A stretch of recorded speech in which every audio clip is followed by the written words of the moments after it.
Colton Haker, Cody Webb and Tadej Blasuziak are only split by 3 points heading into final 3 as they search for the overall victory here in round 4. 5 second board, we wait for the gate to drop in final 3.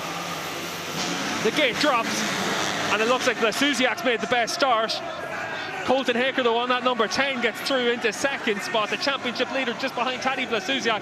Blasuziak knows he's got a chance of claiming the overall victory. Cody Webb down into third spot behind Colton Haker. Haker making a great start once again from that outside lane down in towards turn 1. But it's Blasuziak out in front here on the 111 KTM, just in front of Colton Haker and Cody Webb. And this is the scrap we want to see. There's only 3 points separating the top 3 in the standings coming into this final race here in Hungary.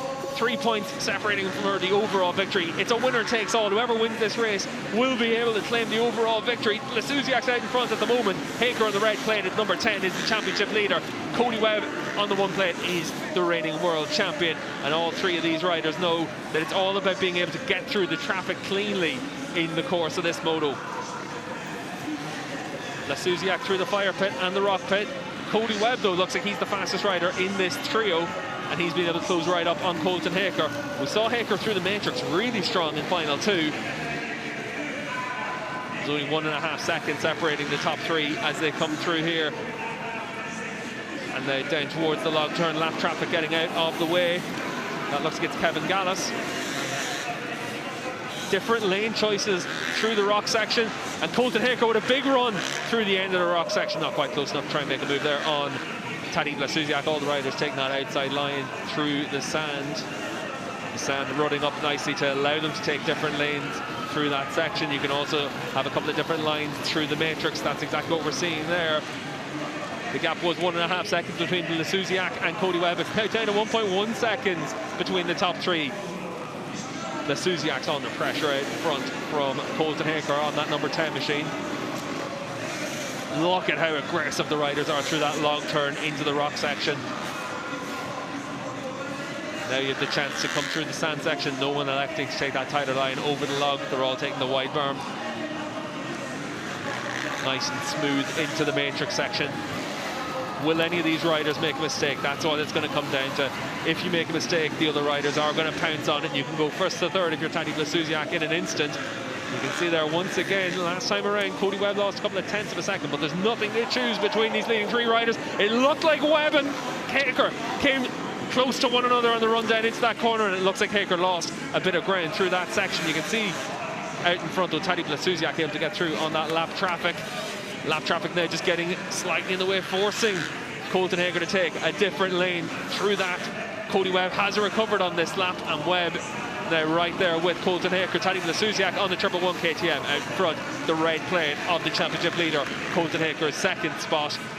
And last time around, Cody Webb lost 1.5 seconds to the race leader. He's down in third spot, but just behind Colton Haker. Into the rock section. Look at how aggressive Cody Webb is through there. He's doing what he can to make sure that he's able to get himself into position to try and make a move here on Colton Haker. Haker takes the log lane, as does Cody Webb. Blasuziak was able to take his own choice through that section. Now into the matrix. Blasuziak, last time around, the gap was just under 2 seconds, 1.9 seconds. Let's see what it is to come across the line. It looks a little bit closer this time. It is closer, 1/3 of a second for Colton Haker. He's hunting. He's closing that gap on Tadej Blasuziak. Blasuziak's got some traffic. It's Ivan Leon Sol in front of him. Sol taking that outside lane. It looks like he's left the door open for Blasuziak. Webb clatters across the log down in towards the rock section. And Webb now, he's got to try and get through on Sol. He's able to take that outside lane into the sand section. But once again, we've got Blasuziak out in front from Haker. These two have been battling all the way through the night, and it looks like Haker's made a small mistake through the matrix section. Lost a little bit of ground. Let's see what the lap times are as they come across the line. Haker lost himself just a couple of hundredths of a second last time around compared to Blasuziak, so that little mistake didn't cost him any time. Now with just over 90 seconds plus a lap, we heard from Tadej Blasuziak talk about how physical and draining these motos are for riders. Any mistake will be pounced on by your rivals. That's why it's so tense for the riders out there on the bikes. You need to make sure that you're relaxed on the bike, but with just over a minute and a lap remaining, how relaxed can you be when you're under pressure from Colton Haker? if you're Tadej Blasuziak. Haker came into tonight's races with a 13-point lead in the standings. That gap came down to 5 points after final 1. It's up to 10 points after final 2. He's in a position to extend that lead once again from Cody Webb. But is he going to be able to get himself through to claim the final 3 victory from Tadej Blasuziak? There's traffic now for Blasuziak. It looks like it's Goodsite. Blasuziak takes that tight line on Goodsite. You can see there with Colton Haker, he's taking that inside line down through the matrix section, and they're closing on one another, but there's traffic in front of them as they come through for what should be the penultimate lap to start. Blasuziak through on Paul Torres. Haker through on Torres. We've got just over 20 seconds on a lap, and they came close to touching again. We saw there Haker had to put his foot down. He had to just bail out of that. Cost himself some time, but he's still right there with Tadej Blasuziak through the outside line on the sand section, through the fire pit and the rock pit. Here's a replay. This should be where we see Colton Haker touch Tadej Blasuziak. He lost momentum through there, but there's nothing to choose between them as they come through to start the final lap. Haker now lost ground last time around. He lost a second last time around. Colton Haker on that number 10. Tadej Blasuziak out in front on the 111, and Blasuziak looks like he's got the final 3 victory here. Colton Haker, though, looks like he's going to be able to extend his championship lead to 12 points over Cody Webb. But as they come through the final sections of this lap, Tadej Blasuziak now over the tyres into the matrix. He's got a comfortable lead now over Colton Haker through the matrix. Tadej Blasuziak comes across the finish line jump, and it looks like he's still got 1 lap remaining for the riders now in this final 3.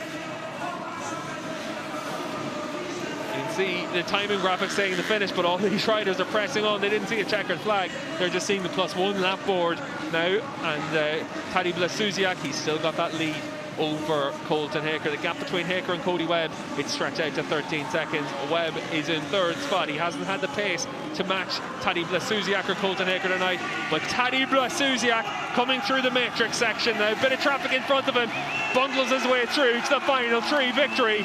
Tadej Blasuziak on the 111. You can see what it means for him. Colton Haker in 2nd spot here to claim 17 championship points, and Colton Haker will extend his championship lead to 12 points.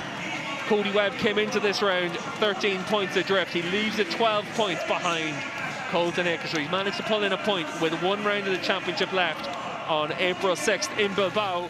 Yeah, Tadej Blasuziak came into this round knowing that his back was against the wall in terms of being able to fight for the World Championship, but it was all about being able to pick up overall victory here and just make sure that he was winning motos again after the disappointment of Madrid when he suffered 2 non-scores after 2 hefty crashes. He came here with an injured knee, and now he'll get the opportunity on April 6th to go to Bilbao for the final round of the championship. 15 points behind Cody Webb, and as you can see, 12 points separating Webb and Haker. But Blasuziak will know after what happened last season, whenever he went to the final round of the year in Sweden in title contention, in a title winning position, and a shot failed on him, that anything can happen in SuperEnduro. Tadej Blasuziak, he didn't have to roar back to form here in Budapest after the disappointment of Madrid. These 3 riders have had nothing to choose between them all the way through this season. But Blasuziak's 2 non-scores in Madrid, that's what's ruled him out of title contention. With 1 round to go, he's still got a mathematical chance, but he knows he's relying on problems for the other riders. But Blasuziak claiming the overall victory here in Budapest in front of his KTM teammate Cody Webb and the championship leader Colton Haker.